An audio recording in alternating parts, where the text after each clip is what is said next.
Welcome on into 19 on the Clock, your Tri-State High School and College Sports Podcast. I'm your host, Brad Pushkar. Joining me, as always, is my co-host, Jackson McCarty. And Jackson, we have a national champion in college football. Not only in college football, in the Tri-State. Exactly. Ish. It is a Tri-State favorite, a team that we've been able to keep tabs on. The Indiana Hoosiers are officially your champs. To be completely fair, I book Bloomington on our morning show every now and then of, hey, here's events that you can do because it's just a 2-hour drive. So it does count. Absolutely. And so, yeah, it's fascinating. We were talking about it before we came on the podcast. One of the better sports stories that's been told for our generation. Mm-hmm. Kurt Cignetti became kind of a folk hero after this game. And if he wasn't already, his ability to put together a roster at a school that was nowhere near this level, really was barely a bowl team more often than they weren't, to come in 2 years after the fact, assemble a national champion, coming from a school that was still a G5, so it's not like he was bringing in this swath of talent from an Alabama or a Georgia.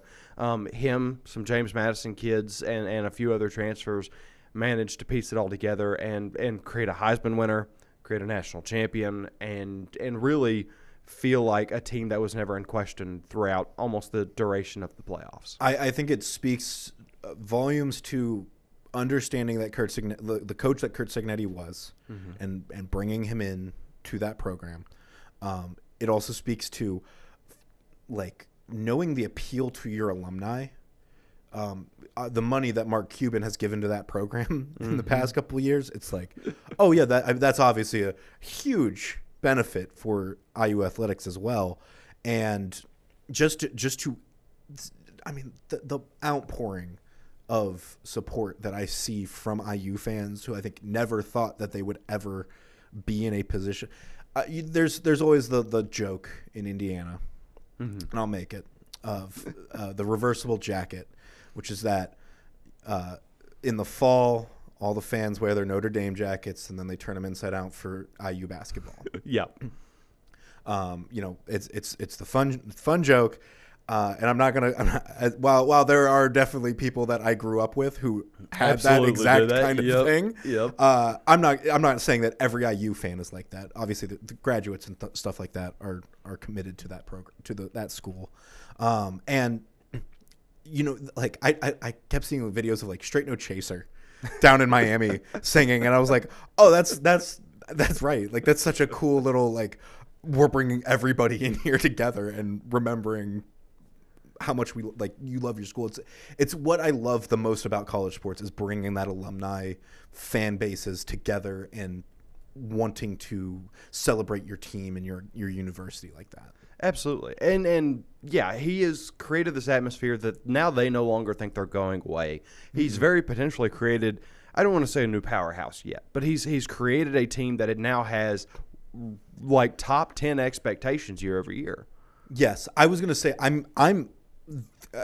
this is going to be part of. This is part of what we're going to get into is looking ahead at next year and looking at predictions. Just to recap the game though, Indiana did win 27-21 over Miami, held the likelihood to win through the entire game according to GameOnPaper.com. Yeah, and it never like. Which I think that's the biggest part of all of this. It's not like they stole the game. No, it's not like it was a last quarter thing. It was just kind of riding it out. Well, and I can't say how high or low that ever got with Alabama, but I know that once they had that lead, they took off fast. Last week, whenever they played Oregon, it never really felt in doubt. They were men on a mission there as well. The only time in the Miami game that I was ever like, oh, this might be something, is when Mark Fletcher scored that touchdown right after halftime. Yes. And then I was like, oh, okay, this game is not over, but it still was never out of Indiana's control. And it took a massive run like that to gash open what was a prolific defense on Brian Haynes' part.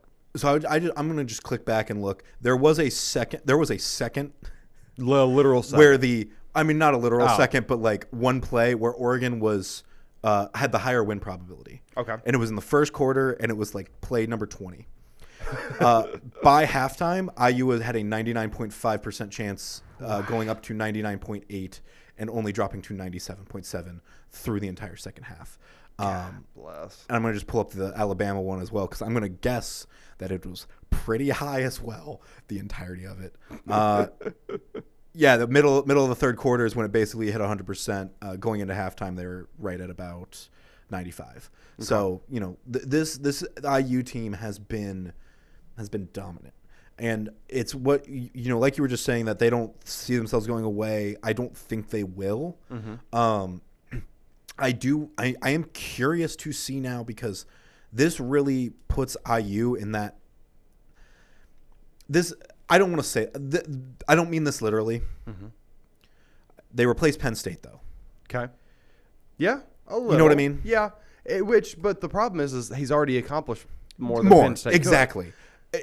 But I'm like, well, now if I'm going into a season, I'm like, well, it's IU, Oregon, or Ohio State. Yes. Are my three likelihoods to win the Big Ten. Yeah. Yeah. Oh, I see what I'm getting at now. Yeah. In the Big Ten type thing. Yeah. Well, then they probably more likely replace Michigan.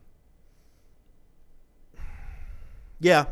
I mean, it's Michigan or it's Michigan or Penn State. It's right. And that's one of those others where I think they essentially have replaced Michigan, and Michigan is now sharing a spot with Penn State, where it's like the fourth team that could do it or could not do it. Because I think Matt Campbell is going to have them right back to where they were. Fair. I think that they're a 9-win school next year, because that's just who Matt Campbell is, and he's capable of putting incredible things together, as apparent by his time at Iowa State. But you're right. Now it is shifted to a point where I would argue that it should be Ohio State to Indiana to Oregon to whichever one of those teams is better year over year. Like that should be the assumed ranking if you are just coming into a season. Because and I obviously Ohio State didn't make it as far as Indiana this year. Mm-hmm. You still have to just take a step back with Oregon, where you do just have the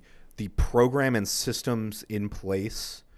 And again, Oregon did lose to IU, so totally fair. Yep. But at the end of the day, when you're coming into all the Nike money that Oregon has, and you're stepping into the facilities that they have and the equipment and the money that is kind of going around and things like that, and same with Ohio State as being essentially the preeminent school at this point, IU is going to still need to get that moving. Yes.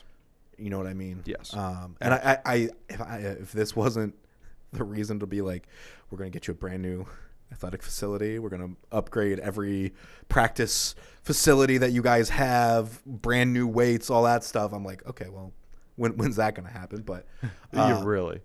But still, yeah, it's been such a wild change, an influx of luck into that program, an influx of resources into that program. Now, Brad, you have teed me up in a sense. I did. We don't always warn each other of what we're going to talk about, but yes. I did give.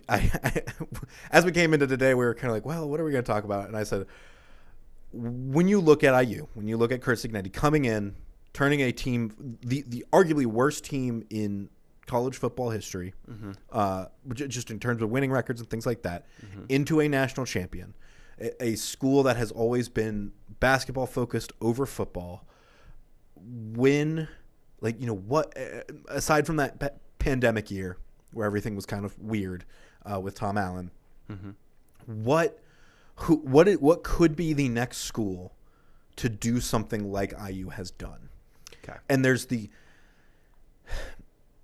kind of two sides to it, because you could look at it and go, well, this is a university that just needs to find the right coach, or this is the right coach that needs to find a university with more resources to let him achieve. Yes. Because I think that it was the big shift from that James Madison to IU for him. It's the thing that you see with a lot of G5 coaches who make that move up, that sometimes it just shows like, oh, they worked in the G5, they didn't work in the Power 4, or vice versa. They are, they just didn't make the right step. They only went. It was like, you go to Virginia and you're like, well, I needed to be at Tech or Yes. something like that if I wanted to really make this move. I need a school that's going to commit behind the football program first, or or show that they're willing to put me on the same level as any other program in this athletic department.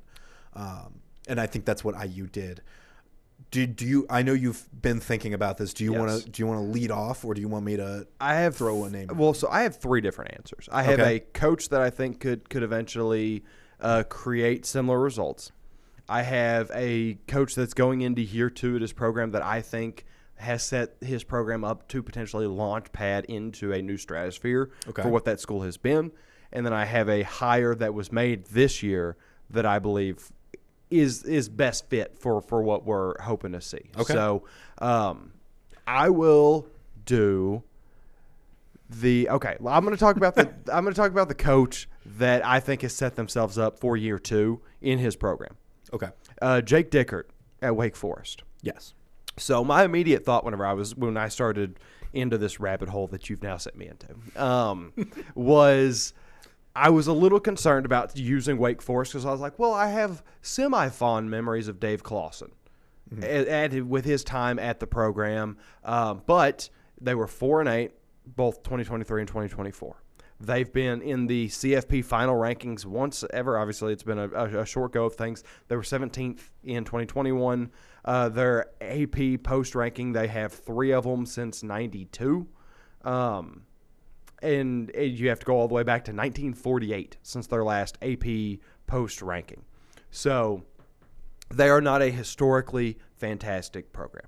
Yes. Jake Dickert, they had to steal from Washington State kind of late in the process last year. He gets to campus and immediately goes 9-4. Now, granted, want to acknowledge some of those some of those losses are not great. Like Florida State, they lost 42-7. They lost 30-29, or they lost 34-24 at NC State. But they also beat schools like Virginia and SMU and schools that were capable down the stretch in just a very topsy-turvy ACC last year. Right now, they have 24 incoming transfers. They have brought Gio Lopez, the quarterback from North Carolina, in, who I maintained was going to be a good pickup for Belichick whenever he was coming out of South Alabama because he was a dual-threat guy, was an efficient passer, did not quite work out in Chapel Hill, but a lot of things didn't work out for Belichick's Chapel Hill in year 1. Yes. Robbie Ashford, I wish that he had that extra year of eligibility. He looked pretty solid to me last year for the Demon Deacons. But I think that Jake Dickert has put himself in a position and is in a conference of enough confusion to where Wake Forest could genuinely become a consistent year-over-year title contender, title winner out there, and maybe even elevate the tide of the ACC to being something where you see them in the playoffs every year again and being an actual competitive race with some stakes. I like Jake Dickert quite a bit. Okay. Now, before I get to my other two, I'm going to cede this to you. I want to hear your thoughts on the matter. Okay. So I will say I have 2 in mind. Yes. Of coaches coming into programs that I could see kicking off. I'm not going to be like in their second year they're going to win the national championship. Valid. It's like I think Cincinnati is at a level that was totally different and fascinating. Mm-hmm. But I do like Eric Morris from North Texas to Oklahoma State. I think that the first year is going to be weird for them. Very. They do have a game against Oregon in the non-conference that I would not expect them to win, but that's one of those games that you play, and then when you win it, everybody's like, what's going on? And everybody's eyes are on the Cowboys now. Absolutely. Now, the Big 12 is just in such a flux that I think that is another reason why I'm like, well, this could be a first year coach's dream. Oh, absolutely. Because you have Iowa State changing. I also think this could be like a Baylor year, weirdly. I just wish Aranda's too late in the game. Yeah. For what so it's for what we are doing, it's not like we're not going to say Aranda Yes. type thing, but like DJ that's just my little bit going is fun. Hey, maybe that does something this year. I am very excited about DJ Lagway being there. And I also think the Arizonas are still in a spot of sitting near the top of that. Oklahoma State would be the school that I would want to watch the most going into the Big 12 alongside UC, just because I want to see what happens with that program. And then also Tech, because I would like to see how Sorsby does in a different setting and what he's able to make work there next year. There's genuine magic that could be made, because I've also the coach that I want to pick that's been hired this year that I think could do it is also in the Big 12. Okay. Colin Klein, to Kansas State. Yes. Former Wildcat quarterback, knows what it takes to be great there. They played in that Cotton Bowl while he was their quarterback against Arkansas. I was at that game. It was really fun. But I was like 8. Either way, he understands what it takes for Kansas State to be good. Kansas State has been a good program. They're not desolate, and it's kind of hard. And I don't know that I want to officially submit this as my thing, because Kansas State has probably been too good for this exercise. Yeah, it's one of those things where that's like the other school they're kind of dropping, but they didn't hit rock bottom. Yes. Like Oklahoma State this year hit rock bottom. Yeah. And arguably the last couple of years. Yeah, they had to dig themselves out. And so Kansas State is one of those schools where I'm just like, well, you still got a little bit like going for you there. I'm not too concerned. Okay. So then here, before I tell you my replacement for that, I would, just because it feels like such a layup, Please. I want to say Glenn Schumann's name in this conversation. Georgia's defensive coordinator. He was like a director of personnel ops at Bama in whenever 2014, 2015, I believe. He is such a talented coach. He was being interviewed for the North Carolina job before Belichick got it. I think that we are singing his praises right now, and he is set up for something probably not to the same level, but something similar to what Sig did had he landed that job. Now I'm almost concerned that wherever he goes is going to be way bigger than is worth fitting into this. But Glenn Schumann, if you want a head coach that is not currently a head coach, that could very well just immediately be like, all right, now we're a 10-win school now. Look Glenn Schumann's way. But the name that I will submit for this last part, and then I'll be done with my think tank. Okay. Tosh Lupoy from Cal. Okay. I think it's super promising that so many guys have followed him. I think there's 4 or 5 coaches that came with, and whenever you're leaving at the Oregon defensive coordinator position, you don't expect to take a whole lot of bags with you. You know what I mean? Because Oregon's a really good program. And if the DC's coming down, then a lot of guys are getting promoted up, to fill these voids. But Tosh has managed to pull a few guys away on his staff. He has been a head coach prior, so he can learn, or I believe he's been a head coach prior, right? No, never mind. Who am I thinking of? I don't know. It doesn't matter. I don't know. But he's had enough experience to this point in the NFL at Oregon, now moving on to be a head coach, that I trust it. 27 incoming transfers shows that he's selling the program, getting his guys in, and has JKS to build around at quarterback. Yep. That is a massive part. He doesn't have to worry about that immediately. JKS coming back. So, yeah, he can just focus entirely almost on building his defense, letting that offense develop into what it's already been. Could be a very fast start for a Golden Bears team that is in the ACC for some reason. Sorry, I had to do the shot. No, yeah, always. I forgot that we make those shots every single time. Yep. I had to get to it. It's funny that you mention him, because on my other side, and again, I want to specify that this is just I think that this coach can bring this program to new levels. Yes. But not national championship in 2 years. Is Will Stein. Yeah, absolutely. And it's the two pieces, both sides of the Oregon side. Kentucky Wildcat fans want to support football. Bad. You know what I mean? So bad. It doesn't matter how bad until like most recently. They're going to be there. You know, I have family who get season tickets every year, go to every game, every home game, and it's like, well, yeah, like we're just gonna go and enjoy it, and that's all they need. And you just need to be able to enjoy the game. That's the thing, and that predates them. The Stoops 9-win, yeah, you know, like where it was kind of like this renaissance for UK football. Who was that QB? That was Levis. Will Levis. Thank you.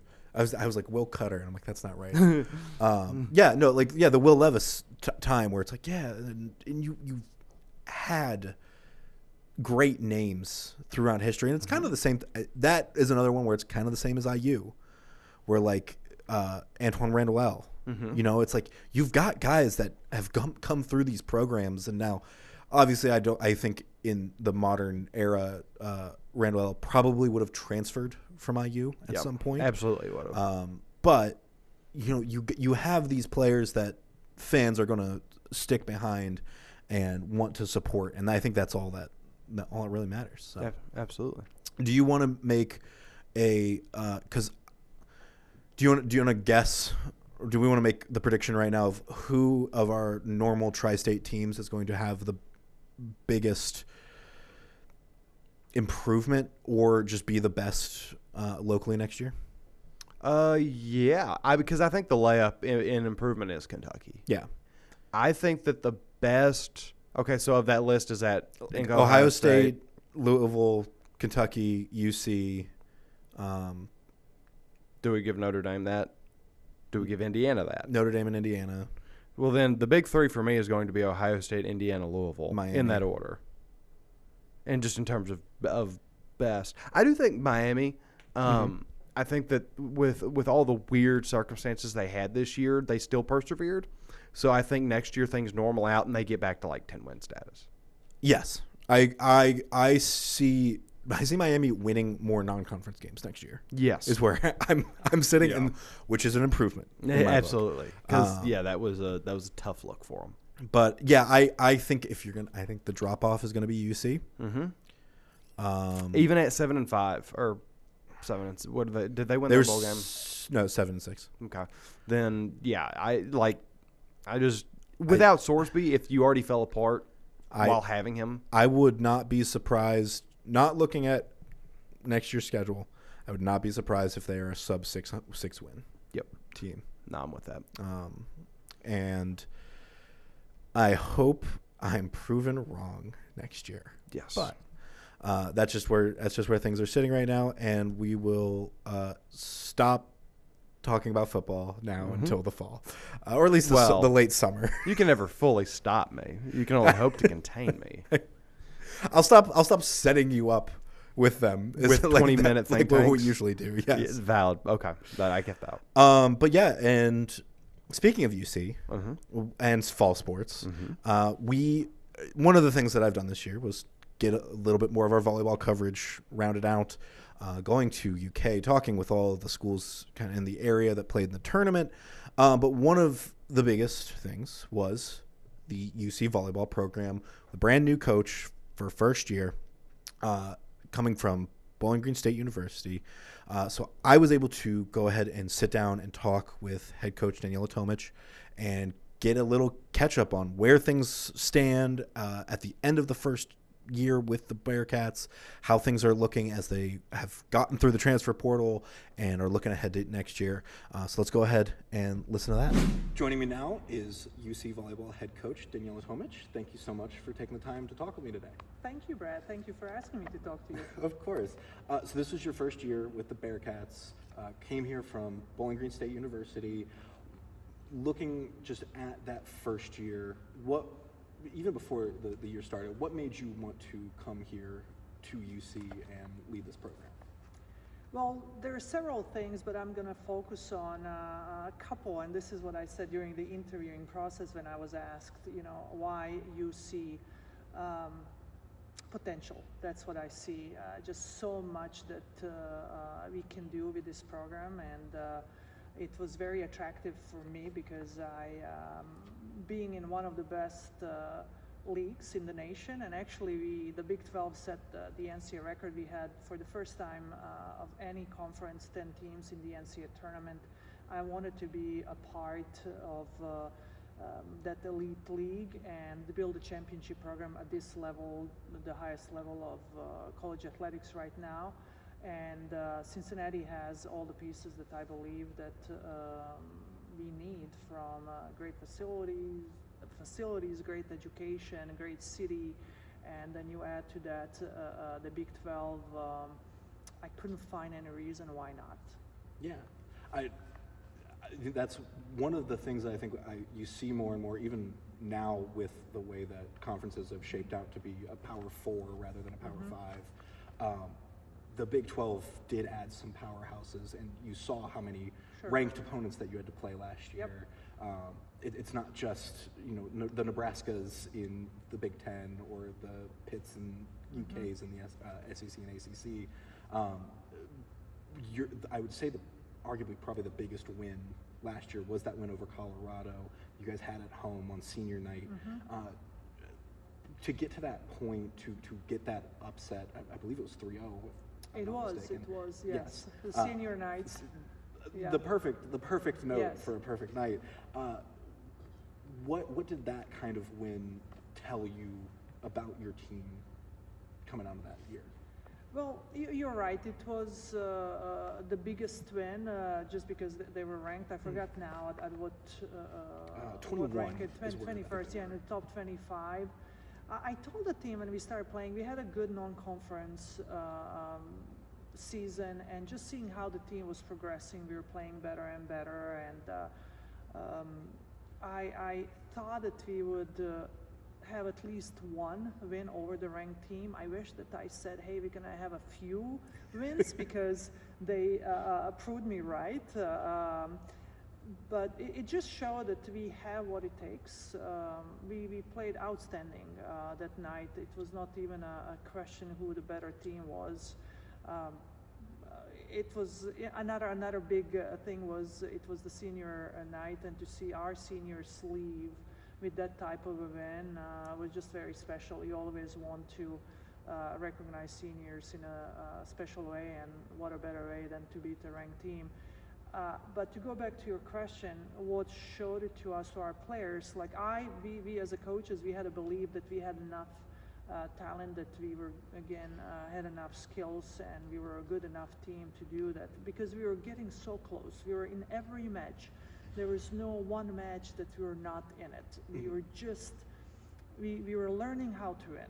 That was something that it was obvious this team, this program needs to learn how to win. We need to believe, first of all, that we're good enough to do that, and you're gonna show that with the work that you do every day in practice and how you train, and develop some of those habits that championship programs have, change the mindset, but that belief, like we're good enough and we've done the work to get us to that position. It almost seemed in some matches that we lost, that we were in it, we were finding ways to lose. And every program that I took over, that we were teaching me and my staff how to win, that was part of the growth. And that Colorado win was important for us, for that belief, like, oh, we actually are good enough and we can do this. And I was hoping it could carry us a little bit further, but we had a tough challenges at the end of the season on the road. It was hard to beat Arizona State, had only one loss the whole season in the Big 12. They were undefeated at home. It was a tough task to beat them at home, and then we closed the season with Arizona.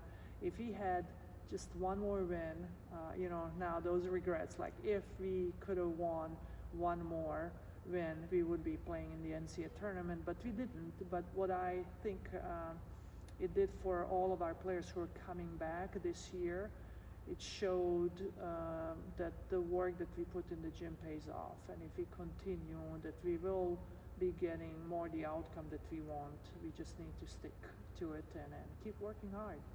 Well, I think that's one of the biggest things is that you have so many players coming back. The only graduating senior was Carly Glending, if I'm not mistaken.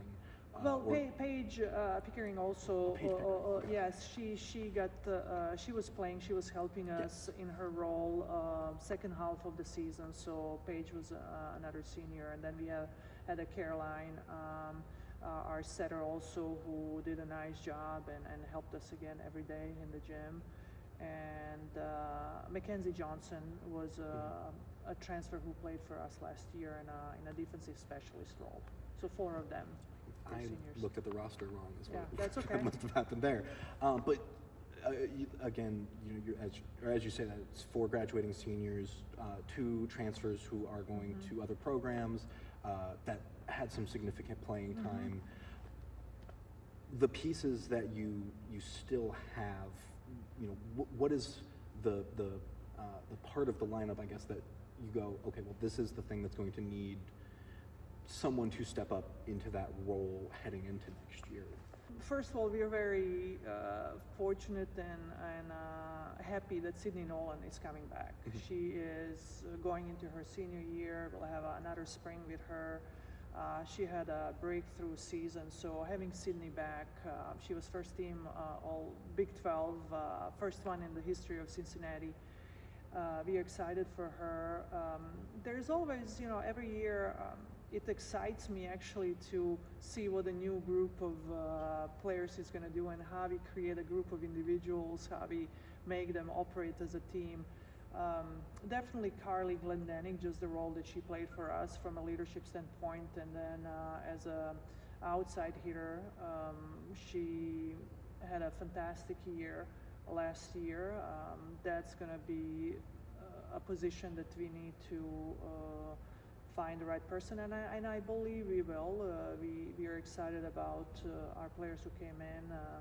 We have a transfer from Utah State, Andrea Simovsky, who played really well and was the MVP actually of the Mount West tournament last season, and Utah State upset Tennessee in the second round of the NCAA. So we are excited about her. We have a young player, Melena Boyles, who from Texas, who I think will develop into a nice outside. Izzy, who is coming back for her sophomore year. So we do have, again, we are recruiting that position. Outside is always an important position for us. Libero, we are excited about our incoming freshman, Victoria Ninova, who was voted. I don't know if you're planning to ask me about her, if you want me to talk now. Absolutely. Cool, because I'll say for when I was putting my notes together, I was like, oh, she played on like an international team, played through these all these European squads, and is only 18. She's 18, She's graduating. She's a senior in high school with Lily Gillespie transferring. Lily was our libero last season. We are excited about Victoria coming in. She played not just for the junior national team, Bulgarian national team, but she played also for the senior national team that competed at the VNL, which is Volleyball League of Nations. And Bulgarian U19 team won the World Championship, beating USA actually 3-1 in the finals, and Victoria was voted the best libero of the World Championship. So we are excited about her, but we also have 2 returning players, Kayla and Ava, who are coming back and will have a spring with us. So we like competition. I never tell any player, come and you're gonna play for sure. It's your playing time. They all know the message is you need to compete.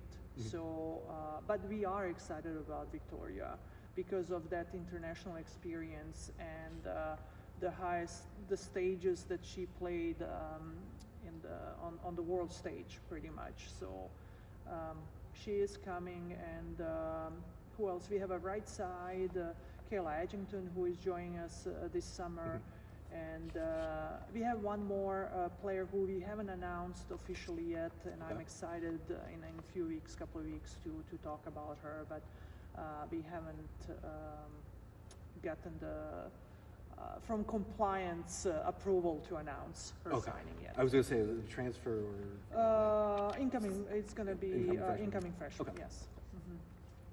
No, but I love that even with the accreditation, I guess, that she's been able to earn, the players have 4 years with the team, roughly.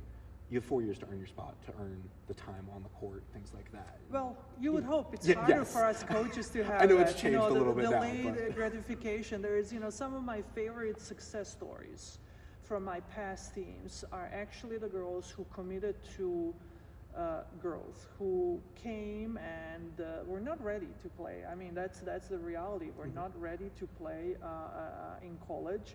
But and they were aware of that, but they worked hard, and then to see their growth and to see them thrive in their roles and become all conference selections, players of the year. I mean, I had those stories. It is harder now with the transfer portal. That's the reality for us coaches. But I tell everybody, and I told my team, if playing time is the only reason why somebody is going to leave Cincinnati and leave this program that we are building, there's nothing I can do. It's players choose what they believe is the best for them. It's just I hope again that we will build the culture where our players understand how much sometimes to have a big picture in a way, but also staying and being a part of a championship program and the lessons that you learn and maybe staying and there's an expression, the grass is not always greener on the other side, it's greener where you water it, right? Yeah. So stay and invest your time and your growth on this team. That's the culture we are building, but I know that we are not gonna have 100% retention rate, but the goal is to have a very high retention rate and to have players who want to be here. That's what we are building here. When I took this job, I told our administration, I'm not going to beg anybody to be here. We will get people who will want to be Bearcats and who want to help us build a championship program and be proud because of that and be proud to wear Cincinnati across their chest. And with things like name, image, likeness, with the transfer portal, how I would argue 3 short years, just the whole way that you recruit, that you put your rosters together has changed. Does it change the way that you go and look at things like high school recruits or the way that you look at who is becoming graduate student and things like that? It does, and we all need to adapt. I think the world is changing around us. The college athletics is different than just 5 years ago for the reasons that you just mentioned. I think to have a combination of a team, and we do have that now. We benefited from transfer portal. We got some good players from Andy. Spies, who was our setter, she transferred from another school. Brooke Crummell also transferred. We have 2 transfers who came in the spring. Andrea Simovsky from Utah State and Audrey Rome, 50-year graduate student from UConn.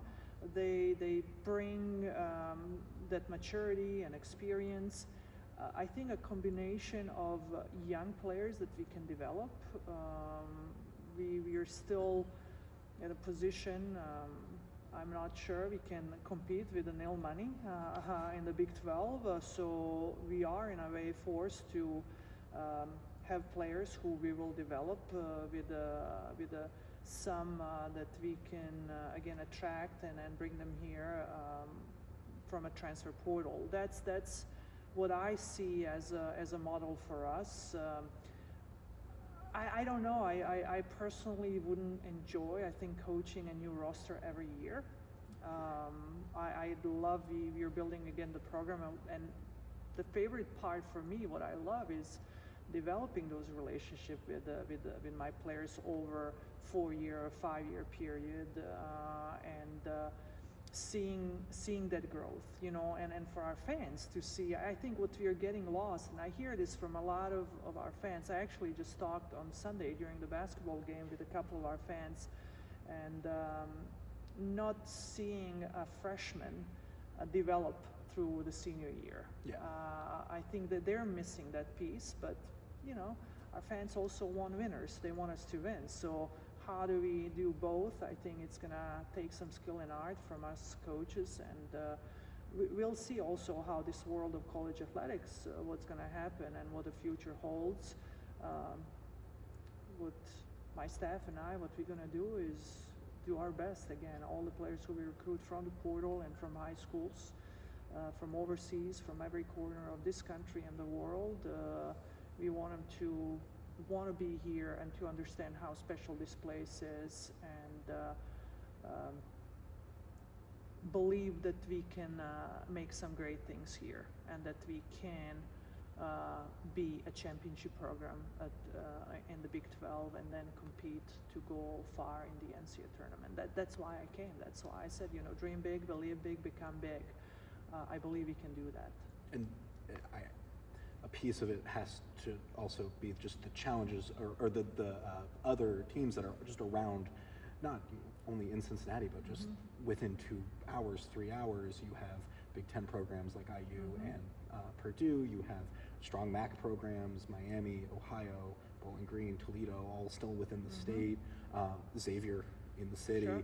Kentucky, Louisville, who were both there. Do you, for you as a coach, when you're recruiting locally, do you feel challenges of trying to get players that are locals to stay local, where they may go, well, I want to explore a little bit more, or have any that go, well, Cincinnati's home? Yeah, I mean, recruiting is recruiting. You gotta find, to me, like, recruiting is art in a way. We are looking for the right fit, for players who will come in and make us better and understand again the value that they will also get from them being a part of this program. I'm not a coach for everybody. Cincinnati is not a school for everybody, meaning not every player wants to go to urban university. I coached at the urban university, I coached in College Town, and I'm back now into urban university. Players are attracted by the things, what they want. Do they want to be in a big city? Do they want to be in a college town? Do they, again, my coaching philosophy when I'm recruiting, when I say this is what we value, this is what's important to us. And I talk about love, I talk about unity, I talk about excellence, I talk about courage, I talk about discipline, and then I say this is what it means to us. We're building a program based on relationships, and if you want a team and coaches that you just want to see for 2 hours in the gym while you're practicing volleyball, then we are not a program for you. Relationships are the foundation of our program. We work on being 1% better every day, so we work hard. So this is what we value, and then if this resonates with you, let's talk more. Then I ask them, what is important to you?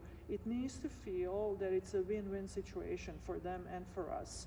And when that happens, that's when okay, they wanted to be here, we wanted them to be here, and then let's work. We want to help them accomplish their dreams and aspirations while we are also accomplishing our aspirations and dreams as a program. So I don't see as a challenge to, what you ask me, do I feel, is it a challenge with all of these schools? We are different schools, we are different programs, we are different coaches.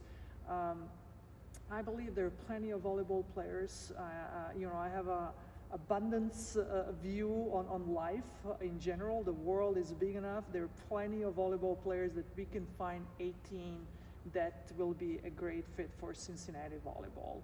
And that's what we're doing. And I think it's wonderful that we have so many Division I schools and Division II and III in this region, in this part of the state and then the country.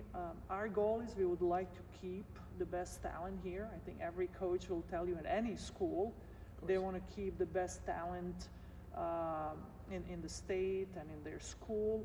But I want to also support athletes who want to go and spread their wings and maybe go a little bit further from home and have that experience. And if they decide that, you know, maybe that's overrated and they want to be closer to home, we'll welcome them back.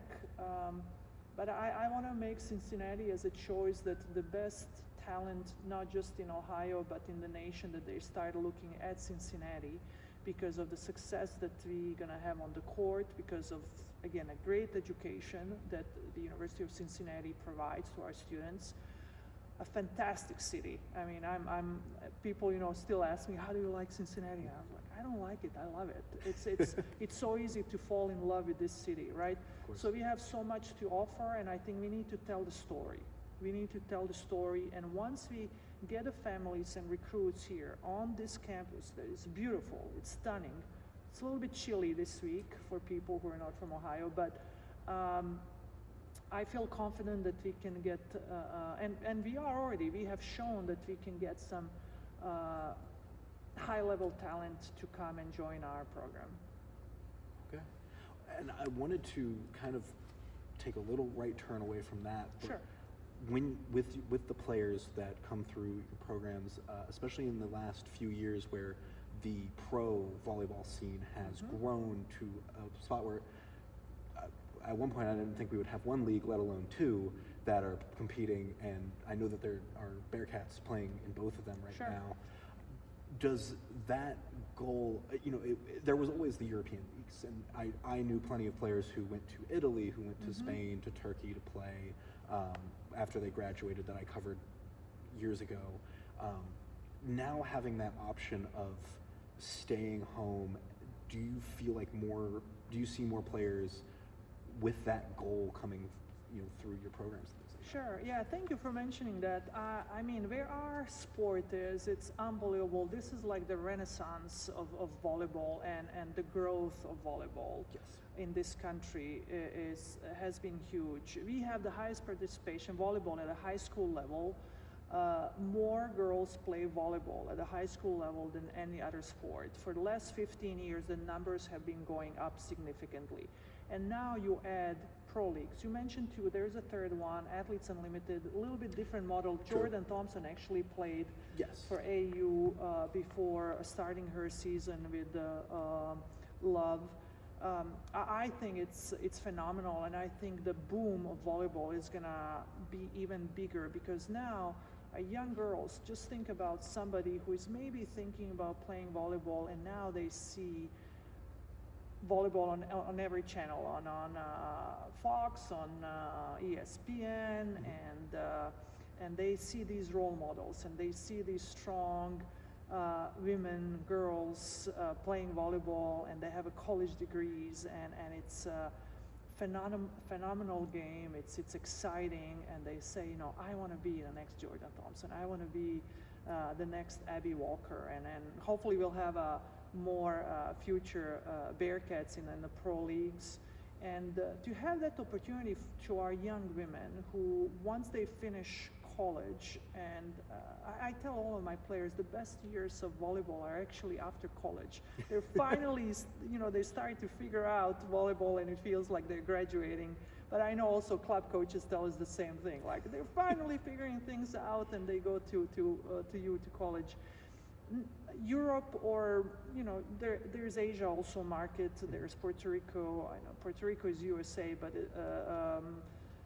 Philippines. There are different leagues. Every country, it seems like, had a volleyball league but us. And now, finally, that we have it here, because it's not for everybody to go abroad and play. Yeah.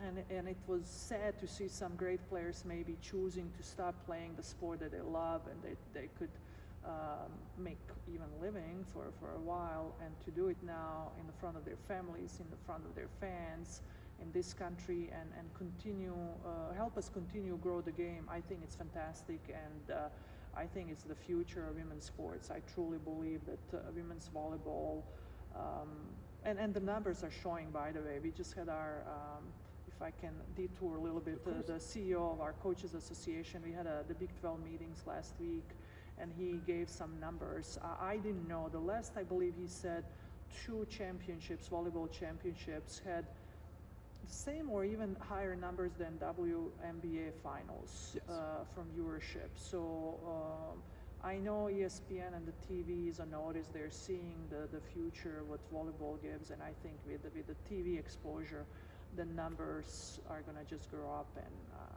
I'm excited. I'm really excited where our sport is growing, and for anybody who maybe hasn't watched volleyball, college volleyball, and if they're watching this conversation that you and I are having, I hope please tune in and watch some of these pro leagues, MLB, Major League Volleyball, and League One Love. Come to see our team play. You will be amazed by the athleticism, the speed, how fast the game is, and I think you're going to be hooked. I think you're going to become a volleyball fan. For anybody who maybe hasn't given a chance to volleyball, I always say to everyone, like, just watch. Even if you won't watch a regular season game, watch the championship, watch the tournament. It's such an exciting sport. It is, and it's nice. You mentioned the two leagues. It's nice that they wait till the spring, then you guys get the fall, and then there's volleyball all year round. Yeah, we'll see. I think it's interesting with pro. I don't know if two leagues can survive, but I think it's wonderful for now. But there's so many things changing, and I just see it as an opportunity again for our sport to grow. And nobody knows what future holds, but as it's great that we have two leagues now, and it gives opportunity to more athletes to stay and play volleyball in this country, and international players are coming also playing at the pro level. So I just think it's awesome to be a part of this sport at this time when so much change is happening, and to see the launch of these two leagues. So it's exciting. It is. Is there anything that you want to add that you're looking forward to for next year with this Bearcat squad? You know, I really look forward to building the community around our program. That's something that, I see.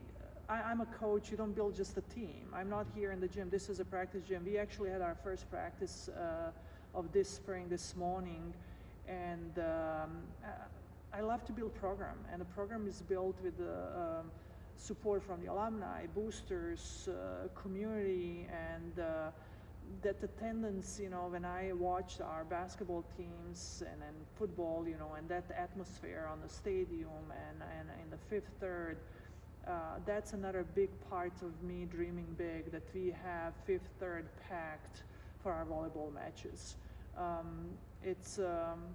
It takes time. I understand that. I've done it. I know it can be done. Our fans are passionate fans. That was very easy, and I've learned that very fast. The Bearcat fans love this university. There's a lot of passion. I want them again. We're gonna put a product on the floor that makes them proud. Our young women are outstanding in the classroom. We had a 3.81 team GPA this semester. It was the record, the highest team GPA in the program history. We are developing some wonderful role models, but I also understand people want to see winners on the court, and that's our job. But I really hope that our fans will come and support this team, and that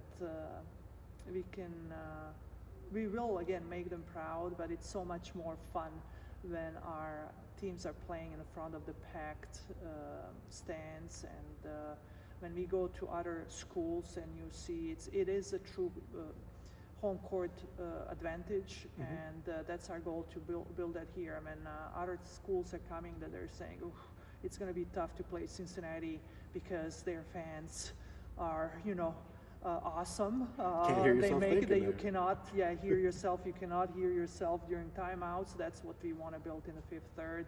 It's going to take some time, but we are ready to do that, and for our fans to get to know our players, and for us to be visible in the community. I'm going to mention again, just because it's fresh, yesterday, the MLK Day. Most of our team, we participated in a peaceful march, and our players did some volunteering events and community service, and we're going to continue doing that because we do represent this community and we want to be a part of this community, and our student athletes need to understand that we are playing for something bigger than ourselves. I know there's a lot of distraction, and with the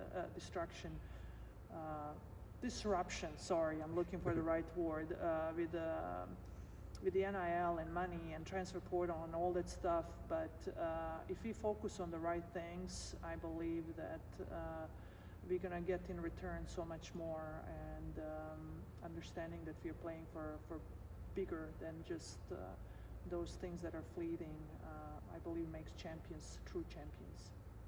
Absolutely. Well, best of luck to you and you, all Brad. the Bearcats heading into next year. I know I did a bad job of talking to everybody during the season this year, but I will definitely be coming back No, thank again you so for much. next year. Thank you. Appreciate you again giving me a chance to talk about our Bearcats program, and I hope again people come and will check us out, and I promise you're going to be hooked. In the meantime, just support women's sports in any way you can. And I was saying next year, NCAA tournament, we'll be covering it. So thank you. There you go. Thank you so much again for your Thank you. Thanks again to Coach Tomic for taking the time to sit down and talk with me there. And so we just looked ahead to things, looking ahead to fall, looking ahead to what we may be able to see. But Jackson, with the boys and girls basketball seasons right now, you are kind of noticing things, keeping an eye on things, and you're getting some kind of standout teams that are sliding under the radar a little bit. Absolutely. So had the fortune to go out with the station and help with the MLK Classic yesterday, and I was trying to figure out what I wanted to talk about in this podcast because we're right in kind of no man's land. Yeah. We're not in the playoffs time yet. We've got, 3 or 4 weeks till that happens. It's like, all right. You didn't make it easy and just be like, I'm just going to go through every single. Yeah, literally, like I did last year, and we call that easy. That did not end up. That became. It was more just that you knew what you were doing. Yes, exactly. We had more of a guide, but now it's a little more free flow, like you mentioned.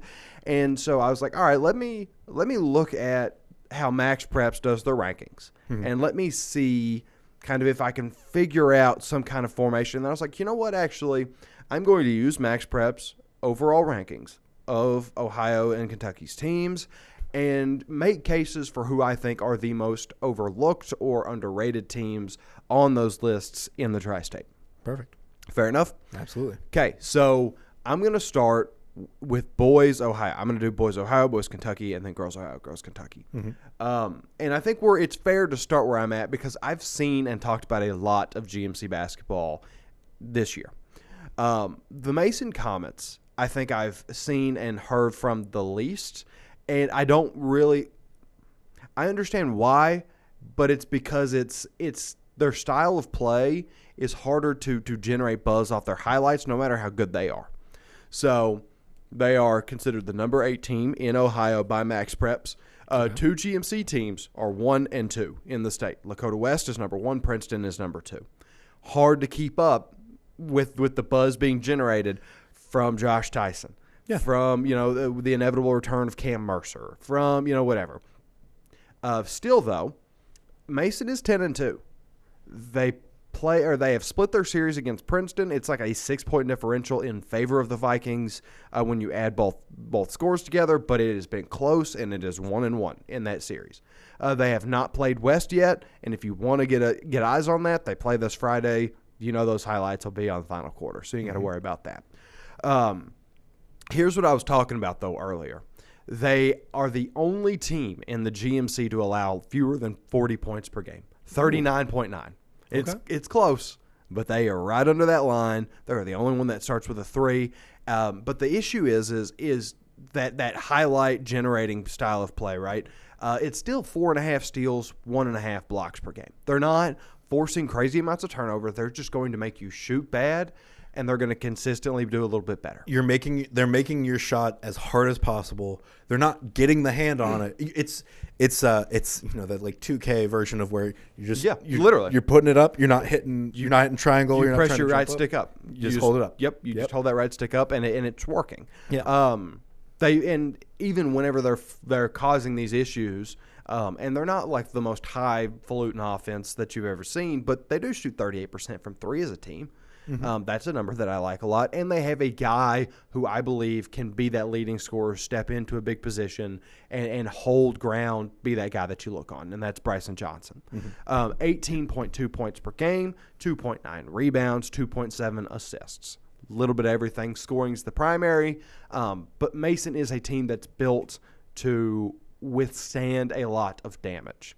And I think that once we get to tournament time, they are a team that is going to be a genuine problem for a lot of folks, and they're just not really getting the spotlight that they deserve because of how talented the GMC have been this year.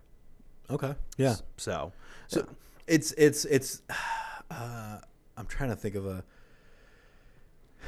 I mean, it's like a lot of college conferences in a way where there's two teams it's like when North Carolina and Duke are head to head, number one, number two, and that's like your Lakota West and Princeton, but then there's another school in the ACC that's like right below them, and they're just like Syracuse. It's the old Syracuse teams, or even like old Wake Forest teams who just like, I'm gonna get you. Yeah, we just, or even especially like, on that Tobacco Road, or even like in the Big Ten, whenever you would have a Michigan State that would just kind of be slightly behind everybody, and then come around and then be more dangerous in the tournament. I was gonna say it was that my senior year at Purdue, where it was like Purdue, Michigan State, and then like Ohio State was right behind and upset Purdue at one point, and knocked them out, and like it was like they could have been Big Ten champions again, but just came up short. So yeah, and I think Mason has a lot of those qualities where it's like that could be a team that you go, wait a minute, we were talking about these other two GMC we've been talking teams. We've been talking about Josh Tyson so much, right? And it just went straight over. All right, so in Kentucky.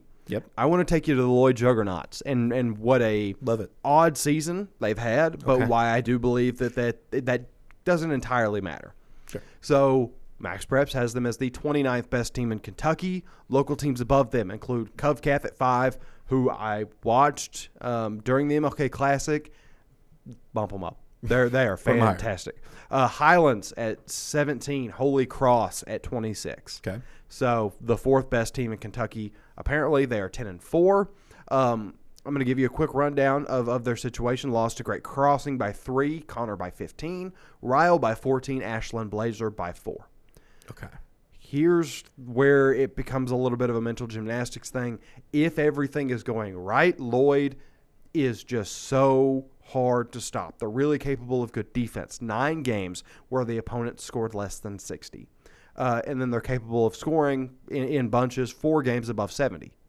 So they can hold their own. As a team, they shoot 40.2% behind the arc. As a team. Oh, okay. Yeah.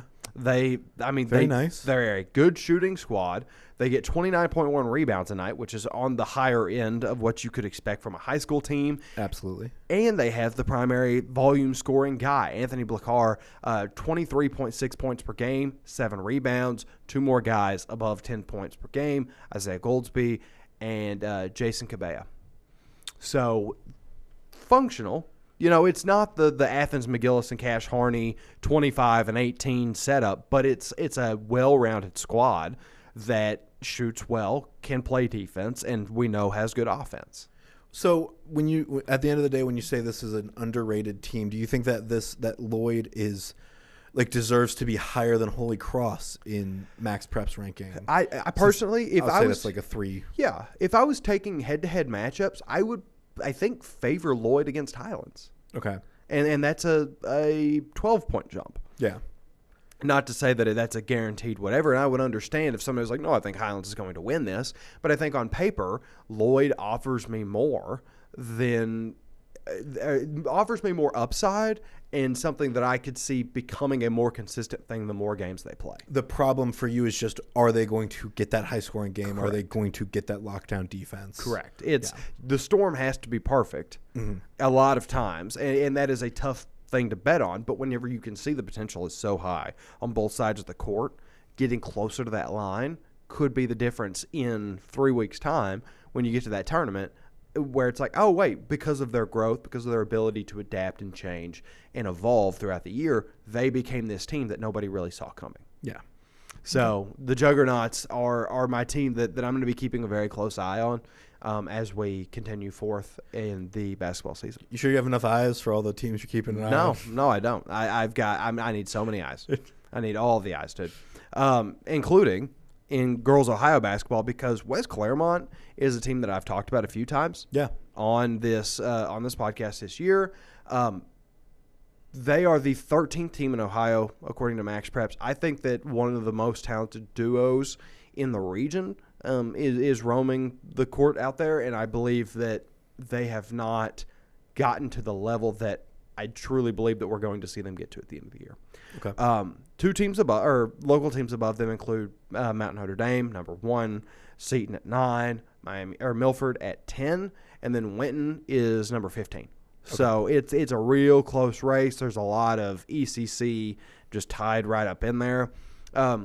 West Claremont is 13-2. I'm a little shocked Winton's below them because right now Winton has beat them by 6. So like that's the differentiator. And then their other losses to Fairmont by 19. Not a region team. Don't know a whole lot about them. Sure. So I love to see when a team forces more turnovers than they give up for obvious reasons. West Claremont, you don't even have to include their blocks. If you just do steals to turnovers, they get 13.7 steals. They get 11.1 turnovers. Or they give up 11.1 turnovers. So they have a 2.6 advantage, and then you add 3 blocks a game. Yeah. They are legit on defense. They put that pressure on. They know what they're doing. They board really well, 28.7 rebounds per game. And then talking about that duo that I wanted to mention, Bella Swisshelm, over 20 points per game, a freshman, if you have forgotten. Oh, yeah. 6.6 boards, 2.5 assists, 3.5 steals. I was going to say, she was one at the start of the year where you were like, can't tell you anything because she hasn't played yet, but she's going to be cool. Yep.